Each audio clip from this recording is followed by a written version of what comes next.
In 1976, the long, hot summer dropped the level of Grafham Reservoir in Cambridgeshire by 14 feet. 46 years on, the bed is dry and cracked once again. So we shouldn't be able to walk around here, should we? That's right, the water's significantly receded back due to the hot weather that we had last week. Normally it would be much further up towards the boulders. The hot weather certainly dried things up a little bit. The last 8 months have been as dry as they were in 1976. So that's quite a significant drop in rainfall that we would need to make sure we've got those water levels.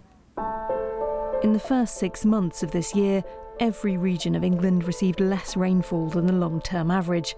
The southeast got just 2/3 of what it might typically expect. If we look at July, as record temperatures hit the UK, England received just 10% of the average rainfall. In the east and southeast, that was as low as 4%.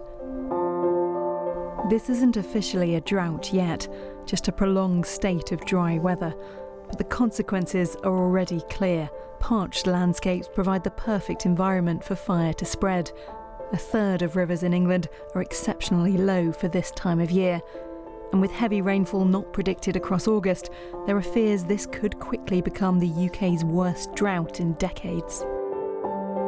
The UK is not alone. The European Drought Observatory currently has almost half of EU territory marked as an amber warning for drought conditions. Almost 15% are on red alert. For us, our water supplies are in a good position this year. So our reservoirs are about 80% full. Groundwater levels are also about the same. So this year we're looking in a good position. It's the demand that's caused a problem in the hot weather. But we would need to see more rain coming up in the next few months and towards the winter this year for us to be in a better position for next year. Across the east of England, others are already feeling more immediate concerns. Usually this field would look very lush green, a good dark green colour, which is all the new growth which the cows like to eat, whereas now it's all brown, dry, and very much lost all its nutritional value. So David Herdman runs Gaydon's Lodge Farm. Low rainfall is causing worry here. There's not enough for us to feed the cows out in the field, which is very unusual in July when they would usually just be eating grass, and when we have to supplement feeds that aren't there, it gets very expensive. In a normal year, this sweet corn crop should be towering well above me, but it didn't get the water it needed at the right time. For this farm, that'll mean less feed for their livestock. But with England receiving around 25% less rainfall than on average, this scene could be replicated across the country. Smaller yields could become more commonplace and more businesses put under pressure. If you lose a crop, what does that mean for your business? It becomes very serious for a business of our size, because you have had all the expense for that crop.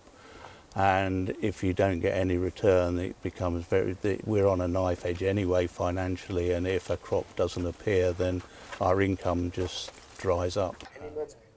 We can't categorically link this one period of dry weather to the changing climate, but this pattern, more frequent, more extreme events, is what scientists say we can expect from a warming world. There is a lot of evidence that the intensity, frequency and duration of droughts, summer droughts, are increasing due to global warming. And we see that since 1976, the most recent drought years, I would say since 2018, seem to be unprecedented, especially the sequence of summers that are following. Knowing this, 5 years ago, the UK's Committee on Climate Change made shortages in water supply one of 5 risks that needed stronger policies and urgent action. So we've got a number of things in place that we're putting forward for that growth, climate change and growth in population. So we're looking to build 2 more reservoirs like we've got here at Grafham in our region, one in the north of the region and one in the southern part of the region. And then we're also looking to build a new pipeline to bring more water from our wetter parts of the region up in Lincolnshire down towards Colchester.